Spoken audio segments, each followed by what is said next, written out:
அனைவருக்கும் வணக்கம். சற்று முன்பு தமிழக அரசு இன்று வெளியிட்டுள்ள 9 முக்கியமான அறிவிப்புகள் என்னென்ன என்பதை பற்றி தான் நம்ம இந்த வீடியோவில் டீட்டெயிலாக பார்க்க போகிறோம். ஸோ முடிந்தளவுக்கு இந்த வீடியோவை ஸ்கிப் பண்ணாமல் முழுமையாக பாருங்கள். இந்த வீடியோக்குள்ளே போகிறதுக்கு முன்னாடி இந்த வீடியோக்கு ஒரு லைக் பட்டனை ப்ரெஸ் பண்ணிடுங்க. நீங்கள் இதுவரைக்கும் அந்த சேனலை சப்ஸ்கிரைப் பண்ணாமல் இருந்தீங்கன்னா மறக்காமல் சப்ஸ்கிரைப் பண்ணிக்கோங்க. கூடவே அந்த பெல் சிம்லையும் மறக்காமல் கிளிக் பண்ணிக்கோங்க. சரி, வாங்க இப்போ நம்ம வீடியோக்குள்ளே போகலாம். முதல் அறிவிப்பு: ஒரு நபர் மட்டுமே குடும்ப உறுப்பினராக உள்ள ரேஷன் அட்டைதாரர்களிடம் காப்பீடு அட்டை இல்லாமல் இருக்கலாம். ஏற்கனவே அவர்கள் ஆதரவற்றவர்களாக இருக்கும் நிலையில் சிகிச்சைக்காக அவர்கள் மருத்துவமனைக்கு வரும்போது காலதாமதம் செய்யாமல் அவர்களுக்கு உடனடியாக சிகிச்சை அளிக்க வேண்டும் என தமிழ்நாடு அரசு அதிரடியான உத்தரவை பிறப்பித்துள்ளது.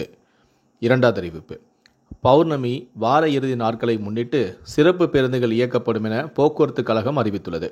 மார்ச் 13, 14, 15, 16 ஆகிய தேதிகளில் தினசரி இயக்கப்படும் பேருந்துகளுடன் கூடுதலாக சிறப்பு பேருந்துகள் இயக்கப்படும்.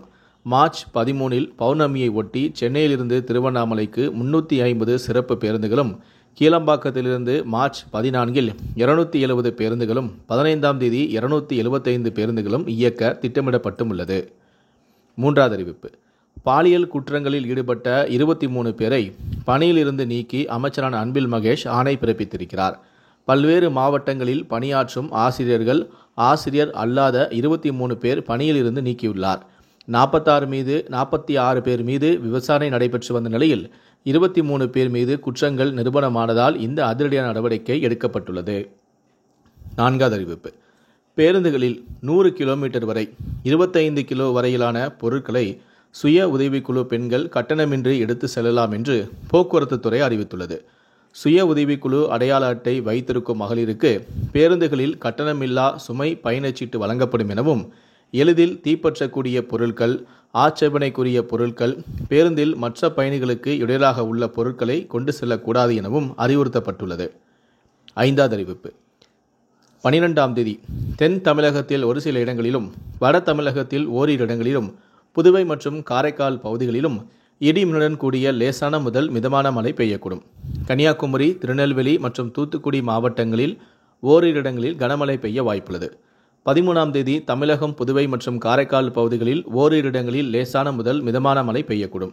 14 முதல் 16ஆம் தேதி வரை தமிழகம், புதுவை மற்றும் காரைக்கால் பகுதிகளில் வறண்ட வானிலையே நிலவக்கூடும். 17ஆம் தேதி தமிழகம், புதுவை மற்றும் காரைக்கால் பகுதிகளில் ஓரிரு இடங்களில் லேசான முதல் மிதமான மழை பெய்யக்கூடும். 12ஆம் தேதி தமிழகம், புதுவை மற்றும் காரைக்கால் பகுதிகளில் அதிகபட்ச வெப்பநிலையானது பொதுவாக இயல்பை ஒட்டியும் இயல்பை விட சற்று குறைவாகவும் இருக்கக்கூடும்.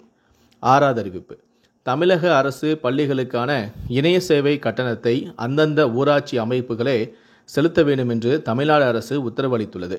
37,553 அரசு பள்ளிகளுக்கான இணைய சேவை கட்டணங்களை அந்தந்த ஊராட்சி அமைப்புகளை செலுத்த வேண்டும் எனவும் கூறியுள்ளது.